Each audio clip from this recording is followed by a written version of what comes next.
Hoje, no palco do Som e Prosa, nós vamos conhecer a Banda Sinfônica Municipal em um espetáculo com clássicos natalinos. Fique ligado, Som e Prosa começa agora.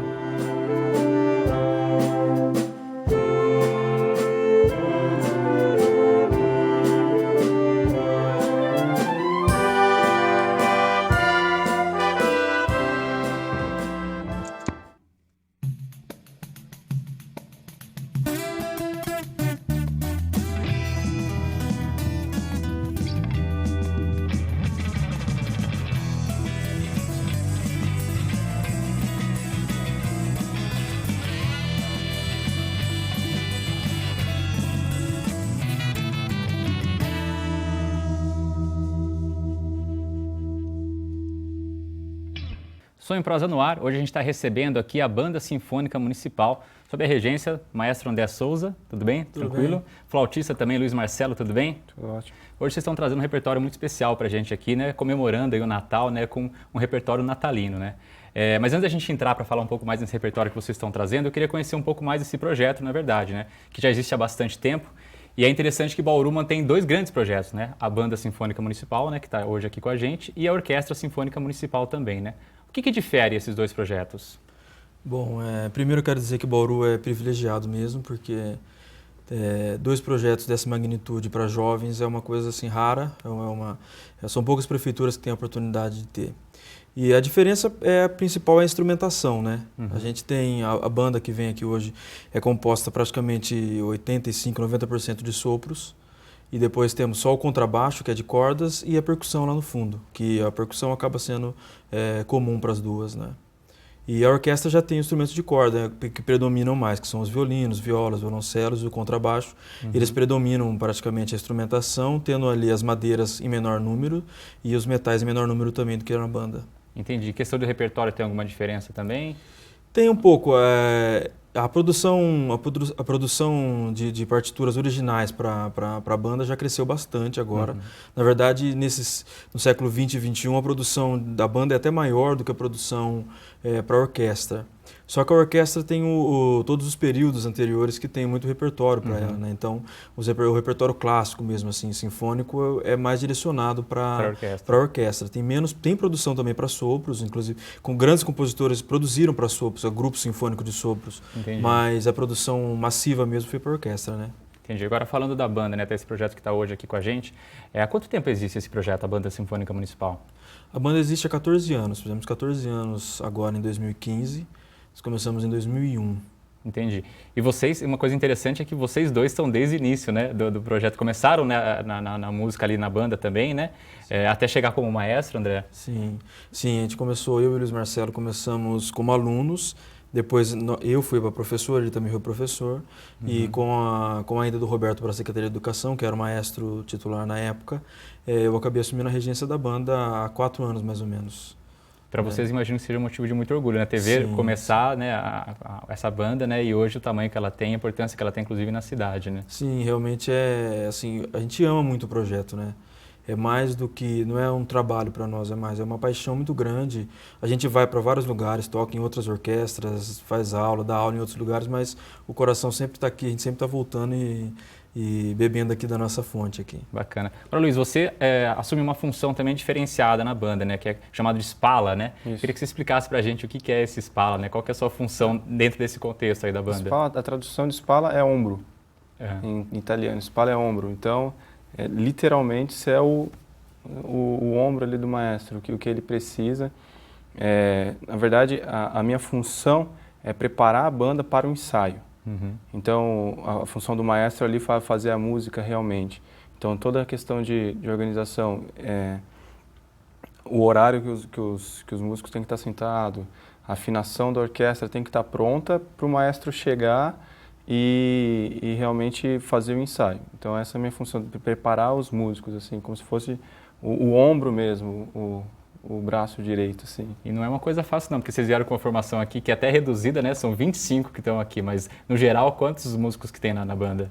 55 a 60, depende. Dá bastante trabalho organizar essa galera aí, né? Sim, bastante. Mas a gente tem sorte, o pessoal da banda é um pessoal muito bom em relação em aspecto de comportamento, aspecto de disciplina, assim, brincadeira sempre tem, conversa alta sempre tem, mas nos momentos certos eles são concentrados, assim, é uma coisa bem legal.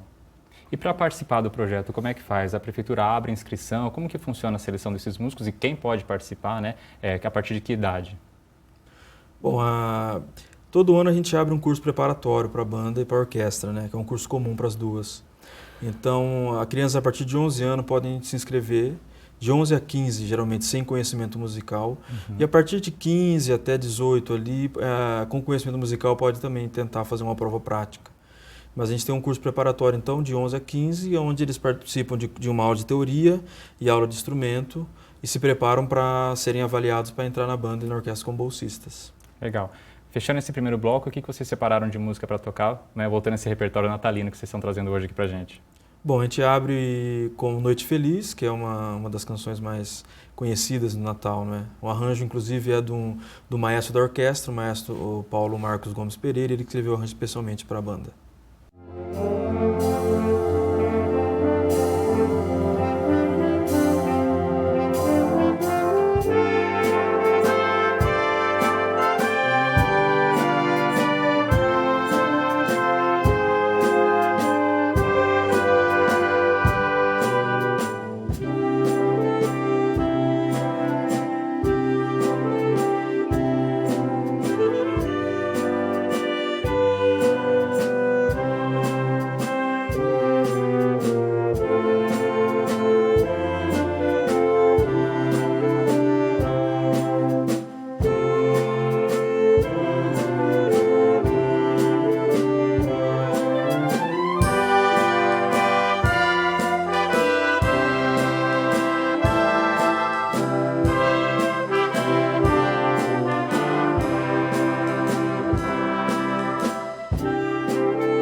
Sonho e Prosa de volta. Hoje eu estou tendo o prazer de receber aqui a Banda Sinfônica Municipal num projeto bastante interessante aqui. O pessoal está trazendo músicas natalinas para a gente celebrar, né, essa ocasião importante.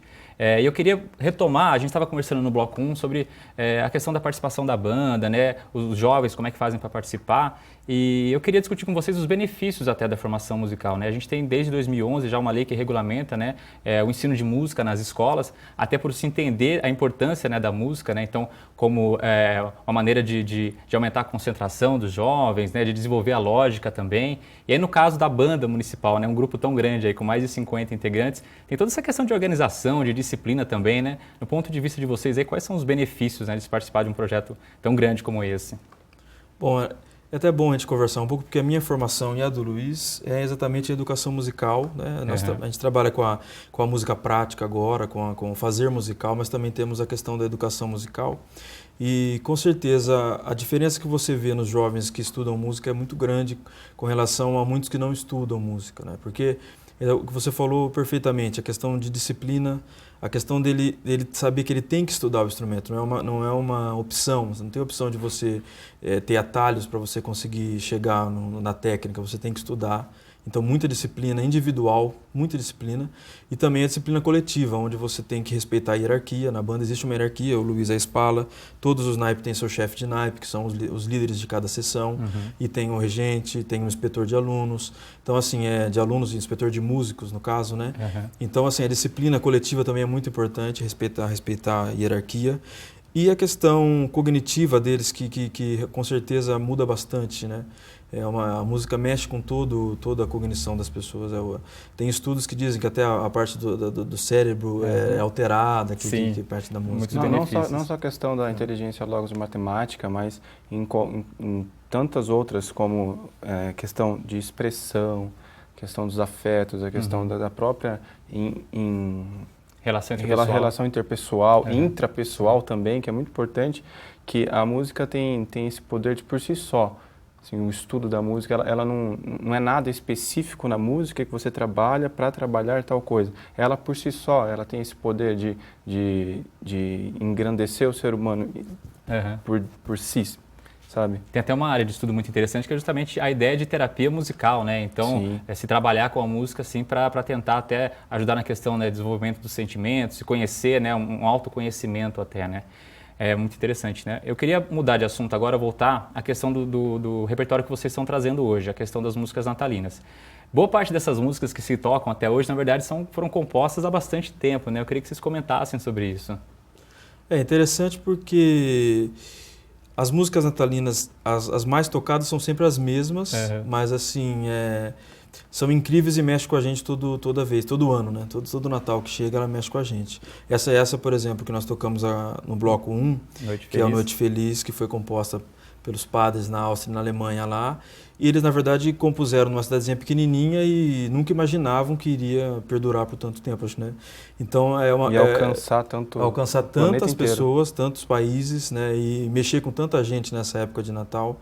Então, realmente, é o poder da música, né? É uma coisa até que inexplicável acontecer isso. É interessante até que Noite Feliz ganhou versão diferente em idiomas diferentes, né? Então cada país com o seu idioma fez uma adaptação da letra, né? E se você vai comparar, nem é tão parecida assim a letra, né? Mas a melodia continua a mesma, a música continua a mesma.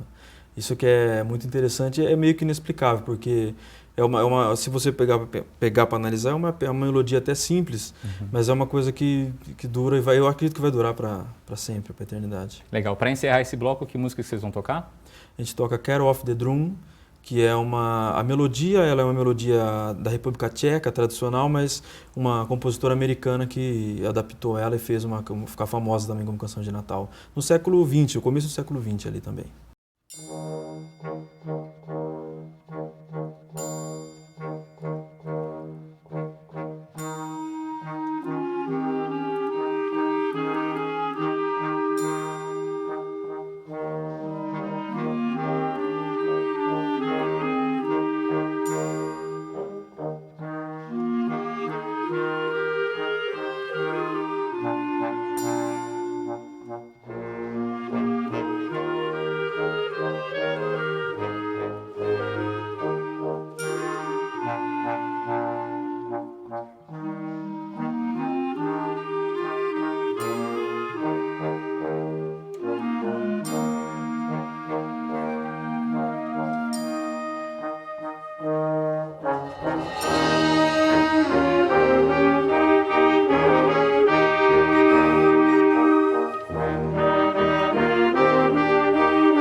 Som em Prosa de volta. Hoje a gente está tendo o prazer de receber aqui a Banda Sinfônica Municipal, trazendo um especial natalino para a gente, né? Esse repertório bacana que vocês estão fazendo aqui.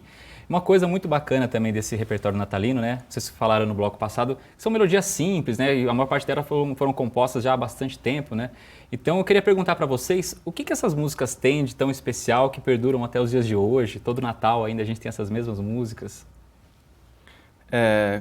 Uma vez um professor na faculdade disse assim que o que faz o repertório perdurar são as gerações, as próximas gerações, né? Eu realmente sim, não sei o porquê. Elas são, por si só, são maravilhosas. São simples, talvez por causa disso, que atinge tanto a gente, assim. E o que realmente fez elas perdurarem assim até hoje, realmente o porquê em si eu não sei, mas que elas têm uma coisa assim de te tocar nesse momento, assim, de te fazer refletir dentro de você, é uma coisa fantástica, que cada uma tem esse poderzinho, assim. É interessante porque já não é nem só mais essa melodia, essa harmonia feita da música, é toda essa ligação que ela tem com o Natal, então já gera, né, um outro sentimento, um momento de reflexão mesmo, né, então acaba juntando essas duas coisas, né, e todo ano uma pausa que a gente dá na vida da gente também para dar uma avaliada nesse ano que passou, né, então bastante coisa que acaba juntando aí, né. E tá na mente das pessoas, chega nessa época as pessoas começam a lembrar de melodias assim, sem ouvir, assim. Tá? São saudosistas também. Exatamente. Bacana. Agora, a maior parte dessas músicas foram compostas nessa estrutura religiosa, né? Muitas delas inclusive por padres, né? A gente estava conversando aqui, é o caso de Noite Feliz, né? Mas tivemos muitas composições também por músicos populares. Tem um documentário muito interessante nos Estados Unidos, o pessoal saiu caçando, né, esses compositores aí que achavam interessante temas natalinos e começaram a produzir músicas populares com temas natalinos. Vamos conferir então o trailer desse documentário, que é a nossa dica de hoje. Roda aí.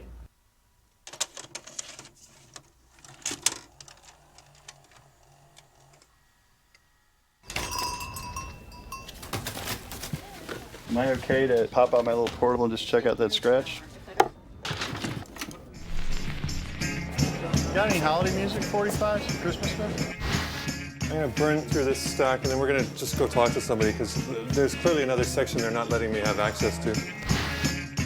There is a underground of tape traders and CD traders across the country who do this, try to make cool Christmas discs every year. The worst music in the world is bad Christmas music. I found the typical Christmas music grim.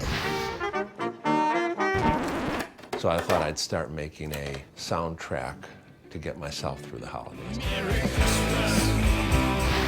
It's very far from the concept of jingle bells and have yourself a merry little Christmas.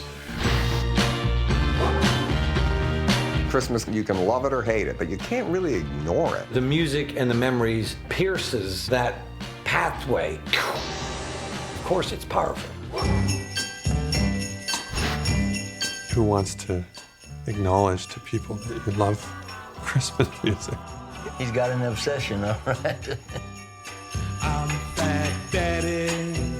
Tá, então a nossa dica no Som em Prosa Indica. E uma coisa interessante também é que assim, a gente tem toda essa influência muito forte da cultura norte-americana no Brasil, né? Então, boa parte dessas músicas, que inclusive a gente toca no Natal, ou são releituras, né, dessas músicas mais antigas, europeias, né, do século XVII, século XVIII, ou são influências diretas dos Estados Unidos. A gente tem produção brasileira também no repertório natalino? Existem composições brasileiras? Olha, existem.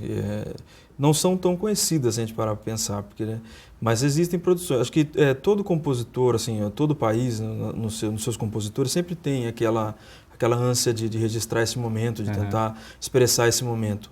Mas o que perdura mesmo são essas canções tradicionais que, como a gente comentou, perduram no mundo todo, né? É uma coisa universal, é uma música universal, né? A produção brasileira tem algumas, mas são obras que acabam ficando ali naquele momento e que, né, acabam não perdurando tanto, né? E outra coisa também é que assim, a maior parte dessas músicas que a gente tem hoje, né, que são bem antigas e que a gente usa, né, no calendário religioso, principalmente no Natal, elas são tocadas até hoje porque de fato foram feitos registros dessas músicas, né? Então, aquelas músicas que não pertenciam, né, aos cultos religiosos, as músicas populares, essas ficaram perdidas, né? Na verdade é essa a relação que a gente tem. Sim, porque dentro da igreja tinha a possibilidade, os padres tinham conhecimento, depois na igreja protestante também, não é? Eles acabavam conseguindo registrar isso. E fora não, os músicos que são chamados profanos na época, os músicos que não eram ligados à igreja não tinham essa possibilidade de registrar, muitas vezes não tinham nem conhecimento para registrar. Né? Nem a cultura, né? Nem a cultura, porque... De registrar, né? De registrar. Às vezes o compositor tinha que escrever a missa para aquela semana. Então ele tinha que escrever, registrar aquilo para que os músicos tocassem. E nas tabernas era coisa totalmente empírica, como hoje, assim. Na garagem, sei lá, uma coisa assim. E teve muita música profana aí, melodia profana, que acabou virando culto religioso também. Foram transformadas e adaptadas, né? Sim. Porque não se tinha esse registro. Não tinha registro, mas alguns músicos ligados à igreja acabavam ouvindo essas melodias, ou até faziam essas melodias no momento deles lá, que estavam fora, e acabavam utilizando a mesma melodia para as duas coisas, né? Isso acabava acontecendo, sem dúvida. Aí a gente não tem como saber quais são. Quais são, né? Muito bem. Mas é interessante porque Bach, por exemplo, que era ligado à igreja protestante, na época dele era referência ali. Então os músicos profanos iam até a igreja, não para cultuar às vezes, mas para poder ouvir Bach e poder pegar um pouco daquilo lá. E Bach foi um dos grandes produtores de música natalina, né? Produzia muita coisa para Natal, para a época de Natal. Sim. E para encerrar esse bloco, André, o que vocês separaram de música pra gente? Nesse bloco a gente faz a Deste Fidelis, que é interessante porque a melodia dela não consegue ser definida quem fez, porque na verdade dizem que foi John Wade, que é o mais conhecido, um compositor inglês, mas ela é atribuída na verdade ao rei Dom João IV de Portugal, que era compositor, um grande amante das artes, um mecenas, e parece que é atribuída a ele que fez aí a composição A Deste Fidelis. Gente, quero agradecer a participação de vocês, o pessoal da banda municipal toda aí que esteve aqui com a gente, muita satisfação de receber vocês, parabéns para vocês dois que estão desde o início do projeto aí, né? Muita satisfação, obrigado. Obrigado, um prazer para a gente estar aqui. Som em Prosa fica por aqui, a gente se encontra na semana que vem, em mais uma edição. Feliz Natal a todos. Tchau, tchau.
Bye.